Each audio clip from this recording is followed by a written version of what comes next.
Hello students, स्वागत करता हूं आपका इस वीडियो में। आज हम पढ़ने वाले हैं नया टॉपिक प्रश्नावली 12 पृष्ठीय क्षेत्रफल और आयतन। इस प्रश्नावली में 6 आकृतियों के बारे में हम जानेंगे, उनका क्षेत्रफल ज्ञात करना, पृष्ठीय क्षेत्रफल कौन सा होता है, वक्र पृष्ठीय क्षेत्रफल कौन सा होता है और आयतन क्या होता है। इनके सूत्र हम पढ़ेंगे, जानेंगे सूत्र कैसे बनता है, और रटना नहीं है, सूत्रों को समझना है, सूत्र क्यों बना, कैसे बना।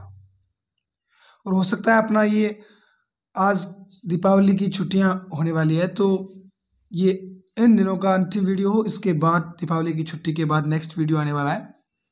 तो आप सभी के लिए दीपावली का होमवर्क ये रहेगा कि जो आज सूत्र बनवाए जाते हैं वो आप अच्छे से तैयार करें, और जैसे ही नेक्स्ट अपने वीडियो आएगा उसमें आगे वाले प्रश्न करवाए जाएंगे। तो अगर आपको सूत्र याद होंगे तो वो प्रश्न समझने में बहुत ही आसानी होगी।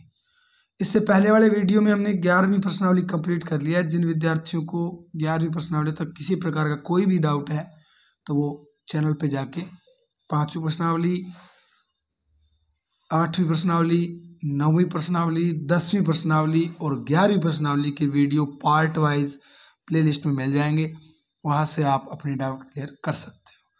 तो करते हैं आज का शुरू। पृष्ठीय क्षेत्रफल और आयतन। पहला अपना है घनाभ। घनाभ क्या होता है?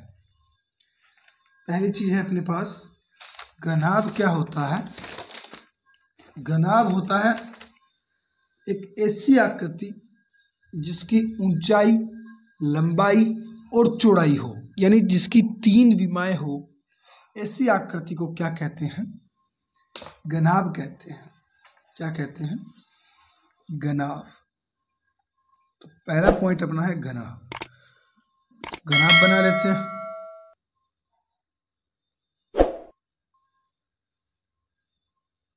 घनाभ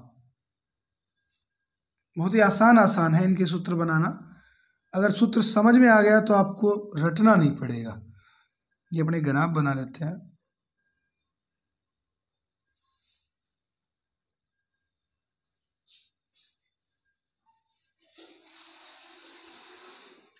जिसकी तीनों भुजाएं समान ना हो वो घनाभ होता है। हो सकता है 2 भुजाएं कोई समान हो, लेकिन कोई एक भुजा अगर समान नहीं है तो भी क्या होगा? वो घनाभ होगा।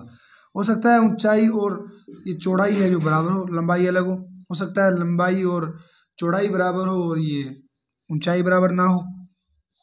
तो कोई भी 2 भुजाएं समान हो भी सकती है, लेकिन तीसरी भुजा समान नहीं होगी। यानी तीनों की तीनों भुजाएं बराबर नहीं होनी चाहिए, और अगर तीनों की तीनों भुजाएं बराबर हो गई तो वो घनाभ नहीं बचेगा, वो घन बन जाएगा। तो घनाभ को आप ऐसे भी कह सकते हो कि जिनकी तीनों भुजाएं समान ना हो, ऐसी ठोस आकृति या ऐसी ठोस त्रिविमीय आकृति घनाभ कहलाती है। क्या कहलाती है? घनाभ। ये अपना घनाभ बन चुका है। अब इस घनाभ में ऊंचाई, चौड़ाई और लंबाई कौन सी है वो देखते हैं। ये अपने क्या हो गए? लंबाई। ये हो गई लंबाई, ये हो गई चौड़ाई और ये हो गई ऊंचाई। ऊंचाई, लंबाई और चौड़ाई, ये क्या होगी? तीनों विमाएं होगी। अब इसका हमें क्या बनाना है? सूत्र बनाना है। इसके 2 क्षेत्रफल होंगे, एक होगा संपूर्ण पृष्ठीय क्षेत्रफल और एक होगा वक्र पृष्ठीय क्षेत्रफल। एक तो क्या होगा? संपूर्ण पृष्ठीय क्षेत्रफल।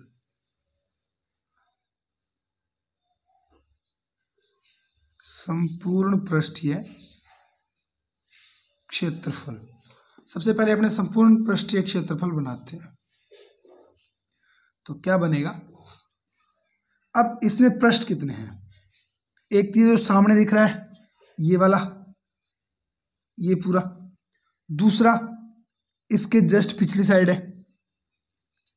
कोई घनाभ अगर बात करें अपने कोई घनाभ लेते हैं, जैसे माचिस लेते हैं, सर वो माचिस देना, जैसे अपने ये माचिस कैसी होती है, घनाभाकार होती है। माचिस की आकृति कैसी होती है, घनाभाकार होती है। ये इसकी लंबाई होगी, ये पूरी ये इतनी इसकी लंबाई होगी, और ये इसकी क्या होगी, चौड़ाई होगी, और ये इसकी क्या होगी, ऊंचाई होगी।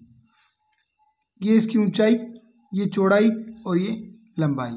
अब इसके अगर अपने मैं इस फलक की बात करूं, इस फलक की, ये जो सामने वाला फलक है, इस फलक की मैं बात करूं तो इसके पीछे भी एक फलक है। इस फलक के सामने पीछे फलक कौन सा है, ये जो बिल्कुल इसके जैसा होगा।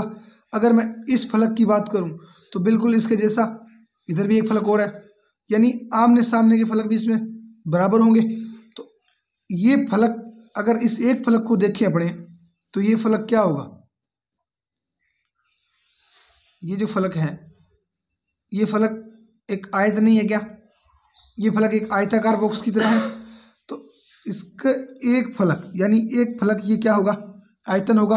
और अगर मैं इस एक फलक का क्षेत्रफल ज्ञात करूं तो क्या होगा, लंबाई गुणा, इस फलक में क्या है, एक तो ये लंबाई है और एक ये क्या है, ऊंचाई। तो लंबाई गुणा ऊंचाई, और ऐसे फलक कितने हैं, 2 है। तो क्या मैं इसको 2 से गुणा कर दूं, बिल्कुल इसके जैसा फलक है, एक ये है, एक इसके पीछे ये है। तो इसमें लंबाई गुणा ऊंचाई है, तो इस फलक को मैं लंबाई गुणा ऊंचाई करके 2 से अगर गुणा कर दूं तो इस फलक का और इसके पीछे वाले फलक का दोनों का क्या आ जाएगा, टोटल क्षेत्रफल आ जाएगा। प्लस अब इसका और इसका पीछे वाले का हो गया, इसका और ये नीचे वाले का करेंगे तो इसमें और है क्या, लंबाई और चौड़ाई है, और इसके जैसा ही एक ऊपर वाला है। अगर जैसे अपने इनका कर लिया, इनमें क्या थी, लंबाई, और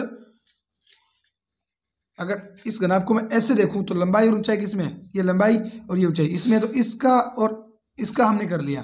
अब अपने इस ऊपर वाले का करते हैं, तो इसमें क्या है, लंबाई और ये चौड़ाई। तो लंबाई और चौड़ाई क्या हो जाएगा, लंबाई गुणा चौड़ाई, और एक ये फलक और एक इसके जैसा बिल्कुल नीचे वाला फलक, तो ये हो जाएगा 2 गुणा लंबाई गुणा चौड़ाई। अब अपने पास बचा कौन सा, ये हो गया, ये हो गया।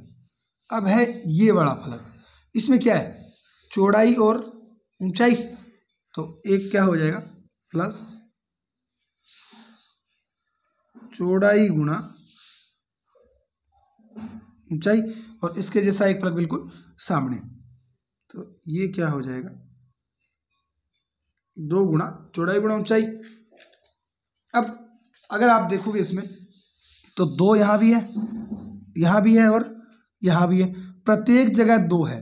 तो अगर मैं 2 को बाहर कॉमन ले लूं तो अंदर क्या बचेगा, इनको मैं लंबाई को L, चौड़ाई को, ऊंचाई को H और चौड़ाई को B लिख देता हूं।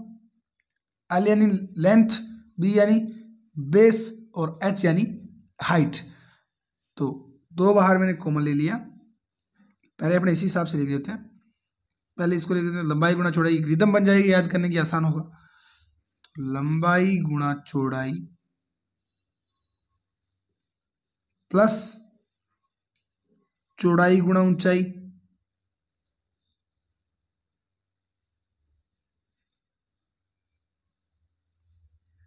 प्लस ऊंचाई गुणा लंबाई।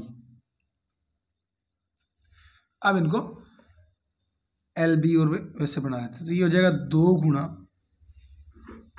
LB plus BH plus HL। ये अपना क्या हो गया, घनाभ का संपूर्ण पृष्ठीय क्षेत्रफल। तो इस चीज को रटना नहीं है, अगर बाय चांस आपको एग्जाम टाइम में दिमाग में नहीं आता है तो घनाभ को एक बनाना डायग्राम, और इसका सूत्र आप बना सकते हो इस प्रकार। घनाभ में प्रत्येक फलक होता क्या है, एक आयत होता है, और आयत का क्षेत्रफल आप सभी जानते हो लंबाई गुना चौड़ाई होता है। उस क्षेत्रफल के सूत्र की मदद से आप घनाभ का टोटल क्षेत्रफल बना सकते हो। अब अपने बात करते हैं घनाभ की वक्र पृष्ठ की। घनाभ का वक्र पृष्ठ क्षेत्रफल क्या होगा? तो घनाभ का वक्र पृष्ठीय क्षेत्रफल क्या होगा, ये बना लेते हैं। घनाभ का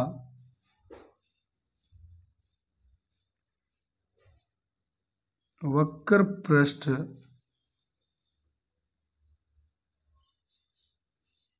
क्षेत्रफल। वक्र पृष्ठ क्या होता है? इनकी जो छत और फर्श है ना, उसको छोड़ दो। किनको छोड़ना है? छत और फर्श को छोड़ देना है। तो छत और फर्श क्या होता है? यानी लंबाई गुणा चौड़ाई। एक तो ये छूट जाएगा, क्या छूट जाएगा? लंबाई गुणा चौड़ाई छूट जाएगा, और इसके सामने वाला आएगा 2 गुणा में आएगा, और इधर क्या? एक तो ये आएगा लंबाई गुणा ऊंचाई आएगा, और एक आएगा चौड़ाई गुणा ऊंचाई, ये तो आएगा। लिख लेते हैं अपने। एक तो क्या आएगा 2 गुणा, इनको छोड़ना है अपने को। किनको? जैसे अब इसकी बात करें तो इस छत को छोड़ना है अपने को। एक तो आएगा लंबाई गुणा चौड़ाई, लंबाई गुणा, इनको छोड़ना ना, हाँ, लंबाई गुणा ऊंचाई, 2 गुणा लंबाई गुणा ऊंचाई आएगा, प्लस ये भी आ गया, इसके सामने वाला भी आ गया। अब ये क्या होगा? चौड़ाई गुणा ऊंचाई, क्या हो जाएगा? 2 गुणा, अब इसमें इस वाले फलक का ज्ञात कर रहा हूं मैं, ये इधर वाला, ये, तो इसमें क्या होगा? चौड़ाई गुणा ऊंचाई, तो 2 गुणा चौड़ाई गुणा ऊंचाई।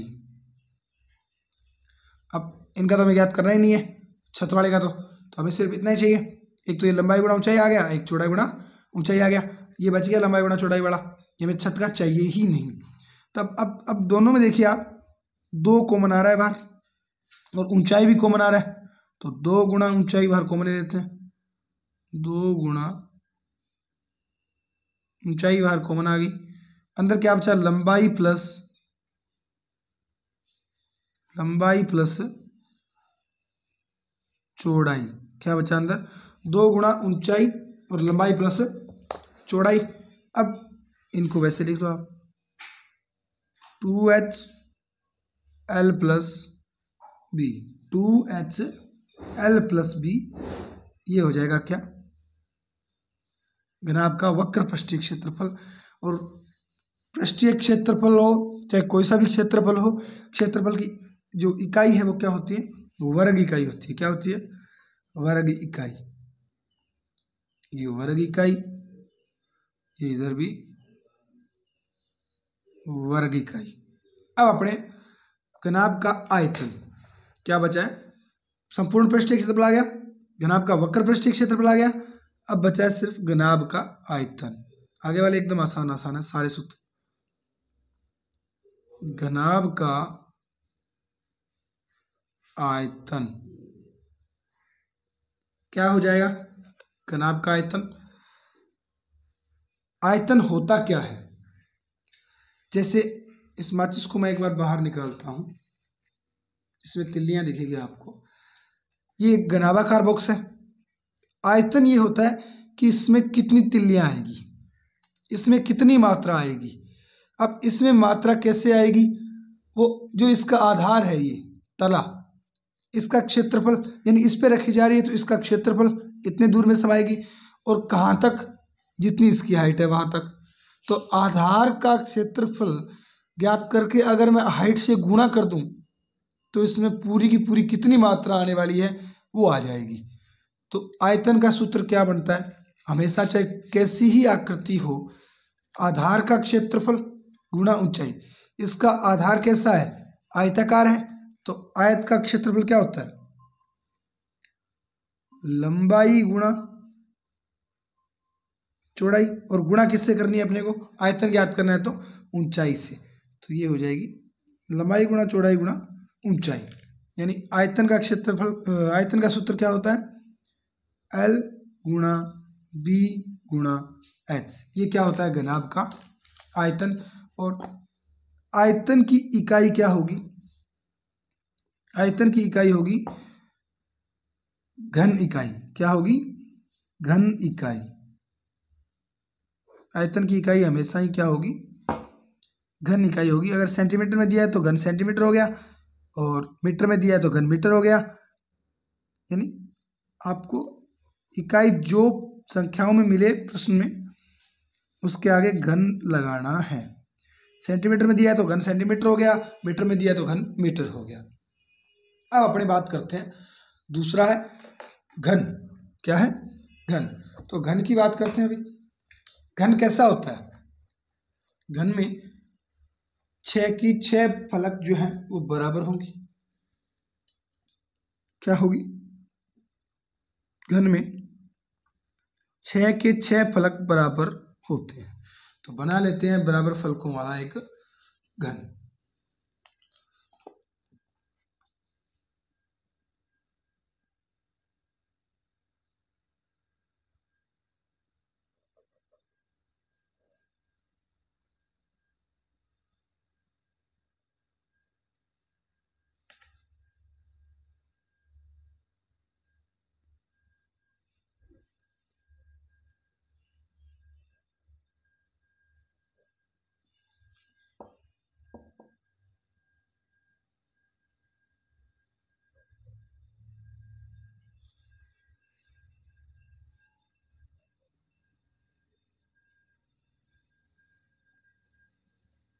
इसमें 6 के 6 फलक होते हैं, वो बराबर होते हैं।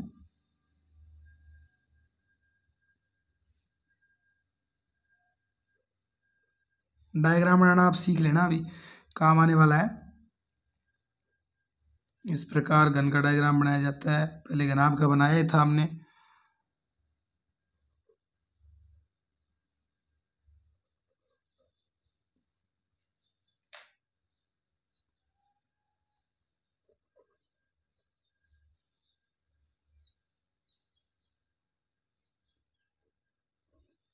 ये हो जाएगा अपना घन। ये क्या है, घन है। इसकी सभी भुजाएं क्या होती है, बराबर होती है। तो आप इसकी भुजाएं, ये लंबाई हो गई, इसको ए मान सकते हो। जब ये ए मान लिया तो ये भी ए, ये भी ए, यानी सभी भुजाएं इसकी क्या होगी, ए होगी। यानी प्रत्येक भुजा इसकी बराबर होती है। तो अब अपने इनके सूत्र बना लेते हैं। क्या बन जाएगा फिर सूत्र, जब सभी भुजाएं ए है तो अगर मैं कहूं आपको ये एक फलक की बात करें अपने, तो क्या होगा, ये एक फलक की अगर मैं बात करूंगा तो अपने पास इसमें बन रहा है, वो क्या बन रहा है, वर्ग बन रहा है। और वर्ग का क्षेत्रफल क्या होता है, भुजा स्क्वायर। वर्ग का क्षेत्रफल क्या होता है, भुजा स्क्वायर होता है। तो भुजा का अगर अपने बात करेंगे, वो 2 बार गुणा करने पे क्या आ जाता है अपने पास, घन का वर्ग आ जाता है। घन का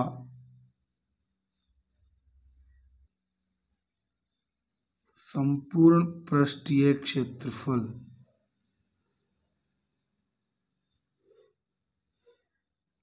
क्या होगा, इस फलक का भुजा स्क्वायर, इससे पीछे वाले फलक का भी भुजा स्क्वायर, इधर वाले का भी भुजा स्क्वायर, इधर वाले का भी भुजा स्क्वायर, नीचे वाले का भुजा स्क्वायर, ऊपर वाले का भी भुजा स्क्वायर।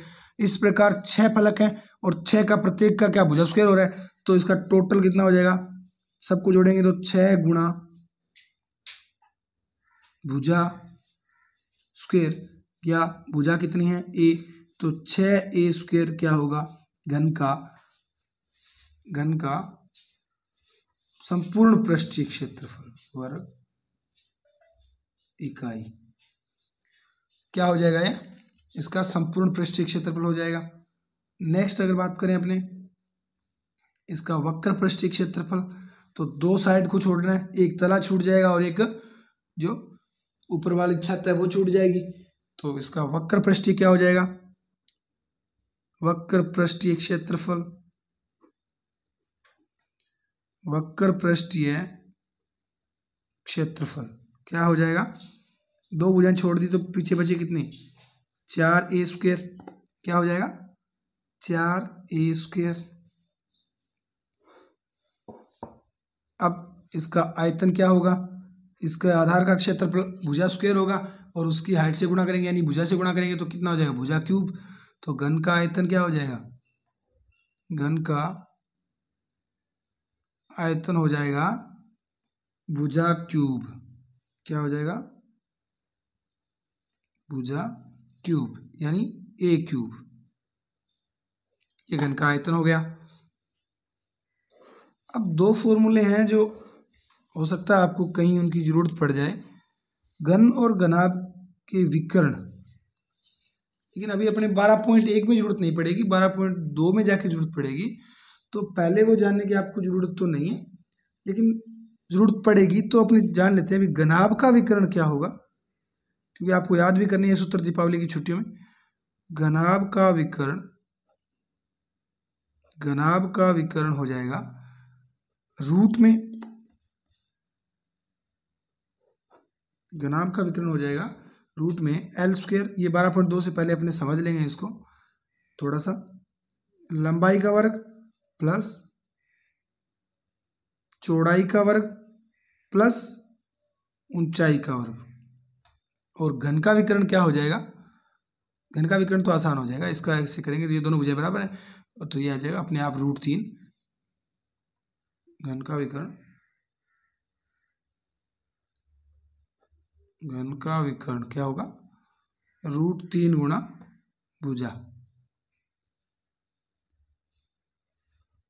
क्या हो जाएगा, √3 गुणा भुजा। ये अपने निकालना भी सीख लेंगे, लेकिन आप एक बार याद करके आना इसको, ये छुट्टियां पड़ रही हैं इनमें, निकालना अपने 12.2 से पहले सीखेंगे, क्योंकि अभी इनकी आवश्यकता नहीं पड़ रही अपने को, इनकी आवश्यकता बाद में पड़ेगी।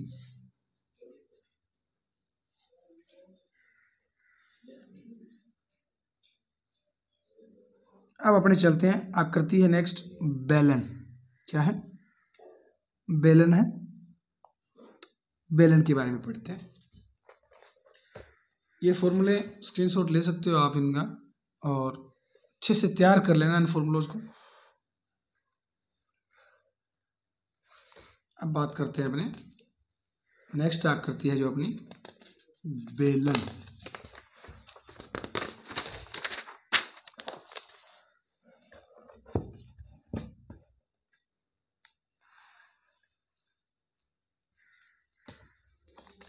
नंबर 3 अपने पढ़ते हैं बेलन।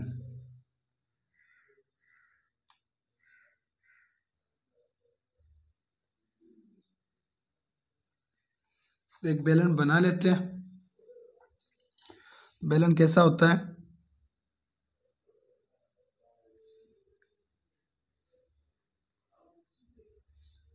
ये एक बेलन है। बेलन के दोनों सिरे क्या होते हैं, वर्ताकार होते हैं। चाहे ढक्कन लगा हो, चाहे खुला बेलन हो, चाहे बंद बेलन हो, होगा वृत्त ही। किनारों पे होगा क्या, वृत्त ही होगा। ढका होगा तो ढकवृत्त जैसा होगा, और अगर खुला है तो उसकी जो शेप है वो वृत्त जैसी होगी। यहाँ पे किनारे पे क्या बन रहा है, अपने पास वृत्त बन रहा है, तो वृत्त की त्रिज्या भी होती है। तो मैं कह सकता हूँ कि ये वृत्तों का केंद्र हो जाएगा, और यहाँ से ये क्या हो जाएगी, ये त्रिज्या हो जाएगी r, और ये क्या है, बेलन की ऊंचाई होगी, यही होगा। अब अपने इसका वक्र पृष्ठ और कुल संपूर्ण पृष्ठीय क्षेत्रफल और आयतन, 3 चीजें जाननी है। तो पहला संपूर्ण पृष्ठीय क्षेत्रफल देखते हैं। संपूर्ण पृष्ठीय क्षेत्रफल, संपूर्ण पृष्ठीय क्षेत्रफल क्या हो जाएगा, संपूर्ण पृष्ठीय क्षेत्रफल, 2 तो वृत्त है इन दोनों का आएगा, 2 तो वृत्त है इन दोनों का क्षेत्रफल आएगा, और 2 वृत्त का, और एक ये, अगर आप इसको वृत्त, ये बेलन है, इसको अगर आप खोलोगे तो जैसे मैं बेलन बनाता हूं अभी, ये अपना एक बेलन बन रहा है, इससे ये क्या बन रहा है, एक बेलन बन रहा है, ये इस प्रकार का ये एक बेलन बन रहा है। अगर इस बेलन को मैं यहाँ से बीच में से काट के अगर खोलूंगा ऐसे, तो ये क्या बनेगा, एक आयत बनेगा। तो अपने को क्या चाहिए, दो तो इन वृत्तों का क्षेत्रफल चाहिए और एक आयत का क्षेत्रफल चाहिए। अगर मैं इन सबको जोड़ दूंगा तो अपने पास क्या आ जाएगा, जैसे इसकी आकृति थोड़ी छोटी बना के मैं आपको दिखाता हूँ बेलन की। ये अपने बेलन बनाते हैं इसको, इसमें अपन वैसे भी आकृति बनाने में माहिर हैं। ये बन गया बेलन। ये क्या है, ये एक बेलन है और इस बेलन को अगर मैं यहां से, जैसे ये अपने कटा हुआ ही है, अगर इसको मैं खोलूंगा ऐसे, तो ये क्या बन रहा है, एक आयत बन रहा है। और आयत का क्षेत्रफल क्या होता है, लंबाई गुणा चौड़ाई। तो एक तो अपने को ये लंबाई गुणा चौड़ाई जोड़नी है और दो इन वृत्तों का क्षेत्रफल जोड़ना है। तो वृत्तों का क्षेत्रफल क्या होता है, ये पाई आर स्क्वायर। तो पाई आर स्क्वायर इसका हो जाएगा और पाई आर स्क्वायर इसका हो जाएगा और एक ये लंबाई गुणा चौड़ाई हो जाएगी। तो अपने अगर टोटल को जोड़ें तो क्या होगा, एक तो pi r square plus pi r square यानी 2 पाई आर स्क्वायर, प्लस ये क्या हो जाएगा, लंबाई, इसकी लंबाई कितनी है, लंबाई है इसकी, एक अपनी चौड़ाई h है और लंबाई इसकी परिधि क्या है, इसकी पूरी ये, इसको अगर मैं खोलूंगा इसको, तो ये क्या है, एक वृत्त है और वृत्त की परिधि क्या होती है 2 पाई आर। तो ये खुलेगा तो ये 2 पाई आर ही तो फैलेगा, यानी इसकी परिधि ही तो फैलेगी। तो प्लस में क्या करना है, एक तो परिधि 2 पाई आर और गुणा में h। h क्यों, क्योंकि जब हम आयत का क्षेत्रफल ज्ञात करेंगे तो लंबाई का गुणा चौड़ाई से करते हैं। चौड़ाई h है और लंबाई इसकी परिधि है यानी 2 पाई आर है। तो अपने पास क्या बन जाएगा, 2 पाई आर h और पाई आर स्क्वायर। ये क्या हो जाएगा, इसका संपूर्ण पृष्ठीय क्षेत्रफल। अब इसमें से कॉमन ले लो, जो कॉमन आ रहा है, क्या आ रहा है कॉमन, 2 पाई आर कॉमन आ रहा है, 2 पाई आर और अंदर क्या बच रहा है आर प्लस एच। ये हो जाएगा बेलन का संपूर्ण पृष्ठीय क्षेत्रफल वर्ग इकाई, वर्ग इकाई। ये बेलन का संपूर्ण पृष्ठीय क्षेत्रफल हो गया। वक्र पृष्ठीय क्षेत्रफल क्या होगा, सिर्फ इतना ही होगा, क्योंकि इस बार अपने तले और छत को छोड़ रहे हैं। तो वक्र पृष्ठीय क्या हो जाएगा, वक्र पृष्ठीय क्षेत्रफल क्या हो जाएगा, ये छोड़ दिया वर्त और तले दोनों, है क्या परिधि क्या 2 पाई आर गुणा एच। तो वक्र पृष्ठीय क्षेत्रफल क्या हो जाएगा बेलन का 2 पाई आर एच, क्या हो जाएगा 2 पाई आर एच। ये अपना बेलन का वक्र पृष्ठीय क्षेत्रफल हो गया। अब हमें चाहिए सिर्फ बेलन का आयतन। तो बेलन का आयतन कैसे ज्ञात करेंगे, बेलन का आयतन बेलन के तले का क्षेत्रफल ज्ञात कर देंगे और ऊंचाई से गुणा कर देंगे। तो बेलन का आयतन क्या हो जाएगा, बेलन का आयतन हो जाएगा, बेलन का आयतन, ये जो तला है इसका क्षेत्रफल, वृत्त है, वृत्त का क्षेत्रफल पाई आर स्क्वायर और ऊंचाई से गुणा कर देंगे तो पाई आर स्क्वायर एच। ये हो गया बेलन का आयतन। घन इकाई, मात्रक आयतन का क्या होता है, घन इकाई होता है। तो मात्रक आप लिख देना घन इकाई, घन इकाई, और क्षेत्रफल का वर्ग इकाई। अब नेक्स्ट अपने चलते हैं।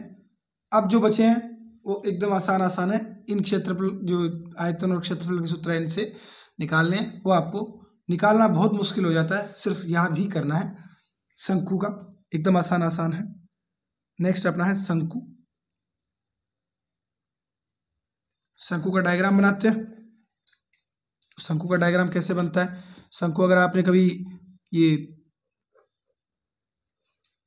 पॉपकॉर्न खाए हैं या ठेले पे कहीं मूंगफली खाई है तो वो शंकु आकार का वो एक आपको थैला सा बना के उसमें डाल के देते हैं, वो होता है शंकु। और शंकु के तले में भी क्या होता है, वृत्त होता है। क्या होता है, वृत्त। ये अपना हो जाएगा शंकु, यह है शंकु। अब शंकु में भी क्या होगी, यहाँ वृत्त है तो यहाँ त्रिज्या तो होगी, जहां वृत्त दिख जाए वहां त्रिज्या तो होगी ही होगी। तो यहां होगी ये त्रिज्या r, और ये क्या हो जाएगी, हाइट यानी ऊंचाई। अब इसमें एक चीज और मिलती है नई, वो है ये तिरछी ऊंचाई। इस तिरछी ऊंचाई को क्या बोलते हैं, तिर्यक ऊंचाई या तिर्यक लंबाई या तिर्यक ऊंचाई, जो आपका मन करे बोल सकते हो। इसको लिखते हैं किससे, एल से। किससे लिखते हैं, एल से। अब इसका सूत्र बना लेते हैं अपने। ये कैसे ज्ञात की जाएगी, ये पाइथागोरस प्रमेय से। तो तिर्यक ऊंचाई बराबर क्या हो जाएगा, पहला तो ये लिख लेते हैं सूत्र अपने, अगर दी हो तो ठीक है, अदरवाइज आप ये भी निकालना सीख जाओगे। तिर्यक ऊंचाई क्या होगी, √h² प्लस l²। ये क्या हो जाएगी, तिर्यक ऊंचाई हो जाएगी। और अब अपने पास दो तीन चीजें हैं, वो क्या है, वक्र पृष्ठीय क्षेत्रफल और वक्र पृष्ठीय। बीच में वीडियो थोड़ा सा कट हो गया था, हमने यहाँ लिख लिया था शंकु का, यहाँ तक कर लिया था, उसके बाद तिर्यक ऊंचाई, ये सूत्र आ गया। अब यह वक्र पृष्ठ क्षेत्रफल, ये वक्र पृष्ठ क्षेत्रफल क्या होगा, इसका πr होगा। ये आपको याद रखना होगा, क्योंकि ज्ञात करने का बहुत लंबा प्रोसेस होता है, इसका नहीं कर पाएंगे। संपूर्ण पृष्ठीय क्षेत्रफल क्या हो जाएगा, वक्र पृष्ठ में अपने अगर ये इतना जोड़ देंगे वर्त वाला, तो क्या आ जाएगा अपने पास, संपूर्ण पृष्ठीय क्षेत्रफल। उस शंकु का आयतन क्या होता है, शंकु का आयतन, शंकु का आयतन होता है वो बेलन के आयतन का 1/3 होता है। कितना होता है, बेलन का आयतन होता है इसका 1/3 होता है। तो बेलन का आयतन कितना, πr²h। तो ये हो जाएगा 1/3 πr²h। बेलन का आयतन क्या होता है, 1/3 πr²h होता है, घन इकाई, घन इकाई। अब अपने शंकु कंप्लीट हुआ। अब अपने करते हैं गोला और अर्धगोला। दो आकृतियां और बची हैं, एक बचा है गोला और एक बचा है अर्धगोला। तो गोले के ज्ञात कर लेंगे, उसके बाद अर्धगोले का सीधा आधा करना है। तो गोला,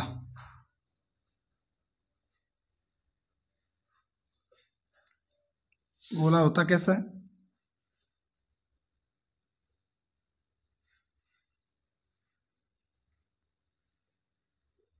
ये होता है। अब गोले में भी त्रिज्या होगी, लेकिन ये त्रिज्या इधर भी आएगी, इधर भी आएगी, ऊपर भी और नीचे भी होगी, यानी चारों तरफ फैली होगी। तो गोले का सबसे पहले तो अपने क्या करते हैं, गोले का वक्र पृष्ठीय क्षेत्रफल और गोले का संपूर्ण पृष्ठीय क्षेत्रफल और गोले का आयतन।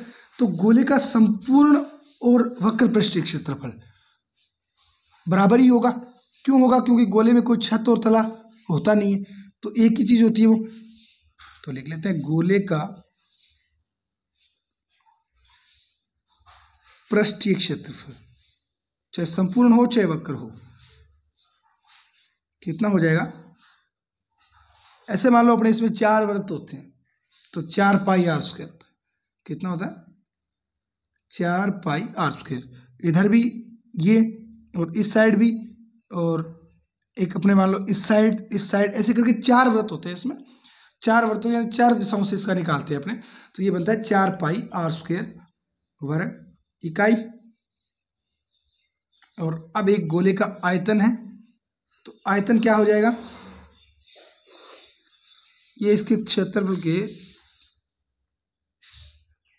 हमने वर्ग इकाई लिख दी।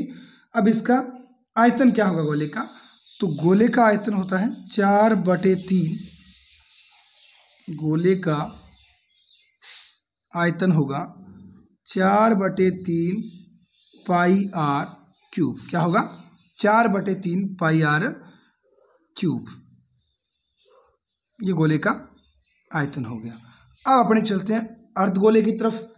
अर्धगोले का करते हैं ज्ञात। अर्धगोले के दोनों क्षेत्रफल होंगे, संपूर्ण भी होगा और वक्र भी होगा, क्योंकि उसमें छत बन जाएगी। चित्र बनाएंगे आपको समझ आएगा। अर्धगोला, अर्धगोला ये मात्रा नहीं है। अर्धगोला क्या होगा?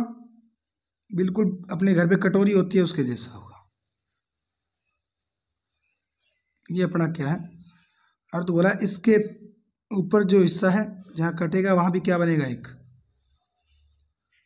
वृत्त बनेगा। ये क्या है? एक अर्धगोला है। तो इसका सबसे पहले तो वक्र पृष्ठीय क्षेत्रफल क्या हो जाएगा? वो तो उसका आधा हो जाएगा।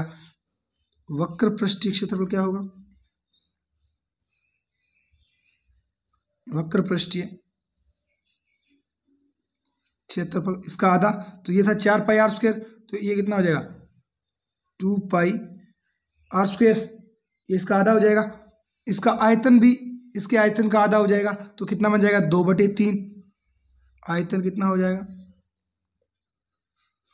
इसका आधा, तो 2/3 पाई आर क्यूब।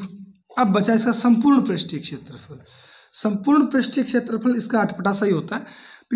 आधा तो ये और प्लस में ये एक वृत्त का और आधा, तो ये हो गया, और ये 2 पाई आर हो गया इसका वक्र पृष्ठ, क्योंकि इसका आधा, और संपूर्ण क्या हो जाएगा? इसमें एक वृत्त और जोड़ दो, तो संपूर्ण पृष्ठीय क्षेत्रफल क्या होगा? संपूर्ण पृष्ठीय क्षेत्रफल हो जाएगा इसका, वो होगा 3 पाई आर स्क्वायर। ये अर्धगोले का संपूर्ण पृष्ठीय क्षेत्रफल हो गया। अब अपने सूत्र जितने थे इस प्रश्नावली में काम आने वाले वो सब हमने कर लिए हैं। अब इसके प्रश्न अपने करेंगे दीपावली के बाद। जैसे ही आपके स्कूलों की छुट्टियां ख़त्म हो जाएगी उसके बाद अपने ये वीडियो अपलोड करेंगे, ताकि आप लोग भी दिवाली एंजॉय कर पाओ। ऐसे ही तो मैं वीडियो डालता रहूँगा, आप अपने सिलेबस के लालच में पढ़ते रहोगे, ना दिवाली को मना पाओगे और ना ही अच्छे से पढ़ पाओगे। तो एक काम करना है, दिवाली एंजॉय करनी है अच्छे से। इतने याद करने हैं, चाहे इनको बार बार लिख के करो, चाहे आप इनको बनाना सिखा दिया है मैंने, एकदम अच्छे से ये तैयार होने चाहिए प्रत्येक बच्चे के। आप सभी को मेरी तरफ से दीपावली की हार्दिक शुभकामनाएं। माता लक्ष्मी आपकी हर मनोकामना पूर्ण करें, आप जीवन में हमेशा खुशहाल रहें। दीपावली की हार्दिक शुभकामनाएं।